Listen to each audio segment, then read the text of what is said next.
Olá, bem-vindos ao meu canal, sou Sebastian e será que realmente nós, como cristãos, ainda temos alguma coisa para aproveitar ao lermos o livro de Levítico, que seria o terceiro livro da Bíblia ou o terceiro livro do Pentateuco?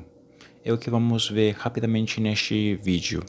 Então, muita gente acha de que é desnecessário lermos, estudarmos e meditarmos nos textos do Antigo Testamento, principalmente nesses textos que focam na questão dos rituais relacionados ao tabernáculo, ao templo, como costumeiramente o livro de Levítico tem como foco principal.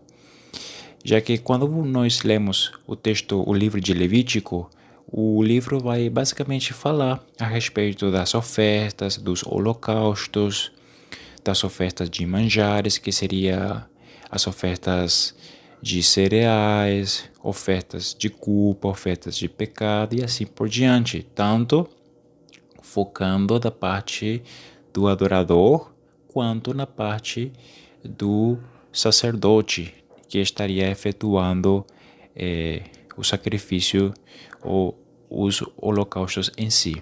Bom, será mesmo que nós temos alguma coisa para aproveitar ainda? A resposta é sim. Mas, evidentemente, nós, como cristãos que estamos introduzidos dentro de uma nova aliança, uma aliança diferente daquela aliança sinaítica que o povo de Israel recebeu no Monte Sinai, evidentemente nós não precisamos mais efetuar essa série de sacrifícios de animais, até porque Jesus é o nosso perfeito sacrifício. No entanto, ao lermos o livro de Levítico, nós podemos aprender vários princípios, várias questões para refletirmos. Uma das coisas que eu costumo falar para as pessoas é que para entendermos corretamente o Novo Testamento, é necessário entendermos corretamente o Antigo Testamento. E para entendermos corretamente o Antigo Testamento, é necessário entendermos corretamente o Pentateuco. E para entendermos corretamente o Pentateuco, é necessário entendermos corretamente o livro do Gênesis, que seria o primeiro livro do Antigo Testamento e, ao mesmo tempo, o primeiro livro da Bíblia em si. Bom, em relação ao livro de Levítico, realmente nós podemos extrair vários princípios, né? Muita gente acha que realmente nós não temos nada para aproveitar, nada para usufruir ao lermos o livro de Levítico, mas isso é mentira. Ou, no mínimo, é um erro de raciocínio ao refletir a respeito desse livro. E realmente nós podemos extrair lindas e boas reflexões a partir do livro de Levítico. Vamos lá. Por exemplo, quando nós lemos o capítulo 4 do livro de Levítico, nós podemos observar uma espécie de hierarquia, mas não no sentido de que alguém seja mais importante ou inferior ou superior do que os demais. Porém, dependendo da função da pessoa, o impacto do seu pecado dentro da sociedade pode diferir, pode ter um maior impacto ou um menor impacto. Por exemplo, quando um sacerdote pecava, e evidentemente quando o pecado do sacerdote ficava em evidência, era necessário, era requerido o sacrifício de um novilho. Enquanto que quando todo o povo de Israel pecava, era necessário o sacrifício de também um novilho.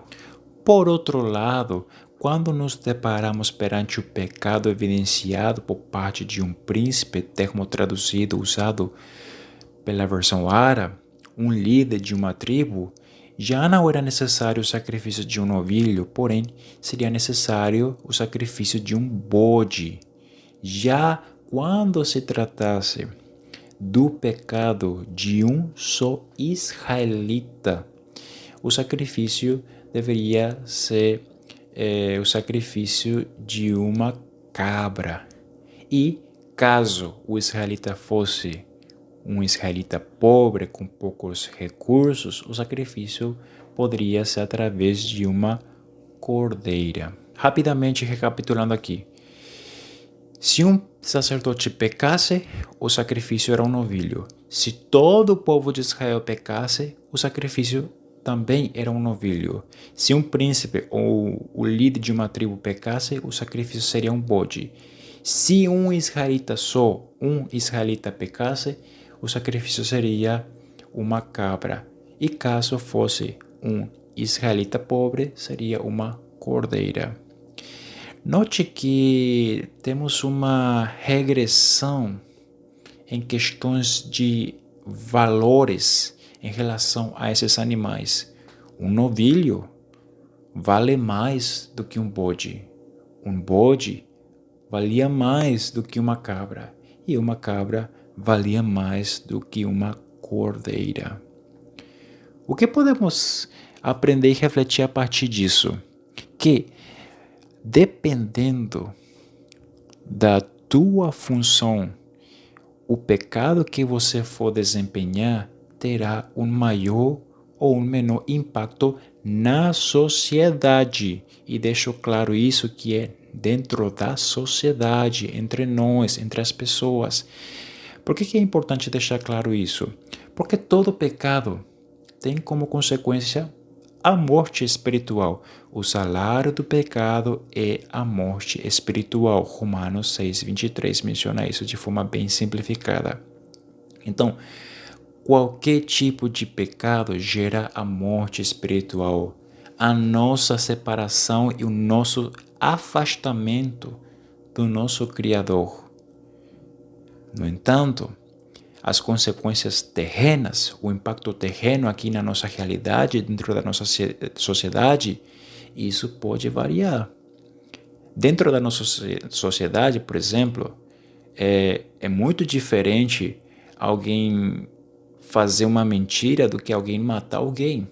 Evidentemente, no aspecto espiritual, a consequência sempre será a mesma. Um afastamento eterno de Deus, caso a pessoa não se arrepender e não entregar sua vida a Jesus. Mas no aspecto terreno, no aspecto social, mentir e matar alguém vão gerar consequências diametralmente diferentes. E é o que nós podemos observar ao refletirmos, meditarmos nesses textos que falam a respeito desses sacrifícios de animais, dependendo da pessoa.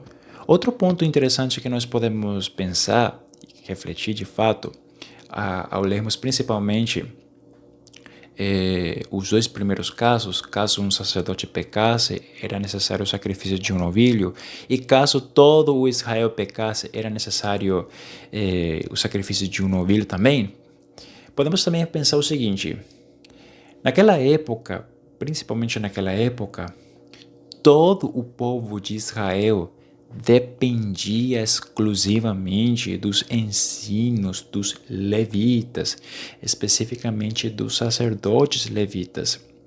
Digo isso porque, embora todo sacerdote devesse ser um levita, não necessariamente todo levita era um sacerdote. Apenas os levitas descendentes da família de Arão podiam ser sacerdotes. Então, da parte deles, cabia a grande responsabilidade de ensinar e instruir a palavra de Deus para o povo de Israel. Caso os próprios sacerdotes levitas falhassem nessa missão, evidentemente, todo o povo de Israel também refletiria as consequências dessa negligência no que diz respeito ao ensino da palavra. É por isso que nós observamos que quando todo o povo de Israel pecasse, o sacrifício era o mesmo tipo de sacrifício do sacerdote, um novilho. Então, daí para frente também nós podemos refletir alguns textos neotestamentários que eu vou estar lendo e compartilhando aqui com vocês.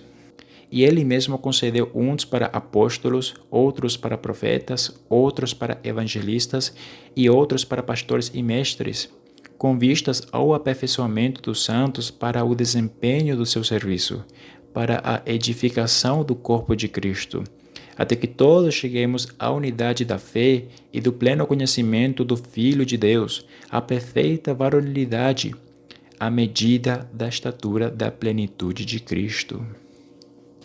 Note que, principalmente nesse último versículo lido, no versículo 13, a letra A está com crase, ou seja, indica ali, dentro do contexto também, o objetivo. O objetivo de Deus ter dado várias funções na igreja primitiva, como apóstolos, profetas, evangelistas e assim por diante, era visando como objetivo o aperfeiçoamento dos santos. Mas o que seria exatamente esse aperfeiçoamento dos santos, dos cristãos, dos seguidores de Cristo? É simples, o próprio texto no versículo 13 menciona: sermos imitadores de Cristo, pensar como Jesus, falar como Jesus, agir e reagir como Jesus e tendo a mesma vontade e o mesmo coração de Jesus.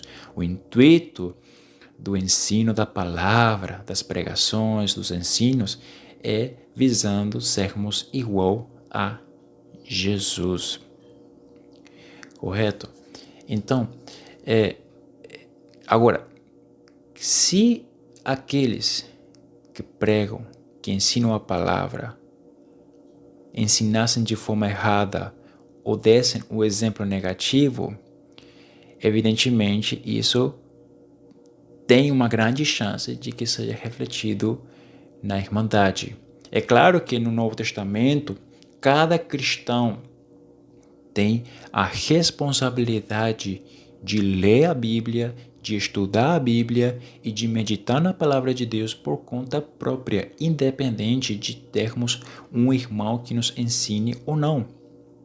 Mas, em relação aos irmãos que têm a função de ensinar e de pregar, caso eles estejam ensinando de forma errônea ou estejam dando um mau exemplo, um exemplo antibíblico, corre o risco disso impactar na vida da Irmandade e, por consequência, a própria Irmandade viver no pecado. Então, é algo parecido àquilo que acontecia no antigo Israel. Não é à toa que Tiago menciona o seguinte: meus irmãos, não vos torneis muitos de vós mestres, sabendo que havemos de receber maior juízo. Não é que seja errôneo um irmão na fé ter o desejo de desempenhar a função de ensinar a palavra de Deus para a Irmandade ou para as pessoas. O problema não está ali. Uma coisa que nós sempre devemos considerar ao lermos qualquer texto da palavra de Deus é considerarmos o contexto da carta, o contexto do capítulo e até às vezes o contexto de toda a Bíblia.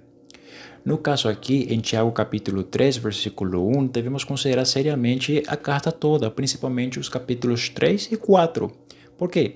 Porque quando você continua lendo o capítulo 3, o capítulo 4 principalmente, mas também eu aconselharia a considerar a carta toda como um todo,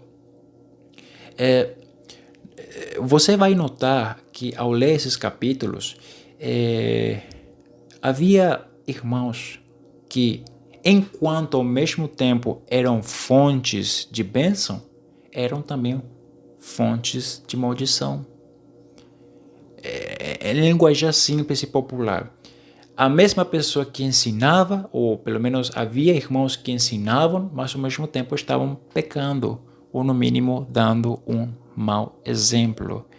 Então, basicamente é o seguinte: como é que você vai ensinar a palavra de Deus e ao mesmo tempo você vai viver o oposto disso? Como é que você vai ensinar a palavra de Deus e você vai continuar dando um mau exemplo? Como é que você vai falar a palavra de Deus de forma bonita e eloquente, mas em outros momentos você fala contradições a respeito daquilo que você mesmo ensinou? Entendeu?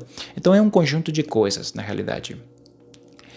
Nesse caso, a própria pessoa está se auto-sabotando a própria pessoa que está desempenhando a função de mestre e vive em contradição à palavra, está atrapalhando o próprio serviço que essa mesma pessoa está desempenhando com a congregação. Então, não é louvável, aliás, está atrapalhando essa função, está atrapalhando o crescimento da irmandade, ao ponto de dar brecha para a própria irmandade cair em pecado, viver em contradição. Por isso, não é interessante que todo mundo que deseja desempenhar a função de mestre o desempenhe sem antes se autoavaliar ou ser avaliado pela própria congregação para ver se esse irmão vive realmente santidade. Porque caso o irmão tenha um bom conhecimento da palavra, mas viva em pecado, viva em contradição à palavra, talvez não seja muito interessante esse irmão decidir ensinar no momento. Talvez deveria adiar isso mais na frente, né? Porque quem prega, quem ensina também é necessário que viva aquilo que ensina, aquilo que prega, né? Viva em santidade, como no caso dos sacerdotes em relação ao povo de Israel. Então, era esse o conteúdo que eu queria repassar para vocês. O livro de Levítico contém vários princípios, várias questões, vários pontos que nós podemos usar para refletirmos, né? É um livro bastante interessante. Evidentemente, não é tão simples quanto parece, requer de mais esforço para ler, de mais paciência também. E eu até aconselharia que antes de ler o livro de Levítico, conheça bem o livro de Gênesis, o livro de Êxodo, que é a ordem cronológica para chegar no Levítico. Então, esse era o vídeo de hoje. Se você gostou e achou útil, curta. Se você ainda não estiver inscrito, se inscreva no canal, compartilhe com seus amigos. E até mais e até a próxima. Que Deus continue te abençoando. Tchau, tchau.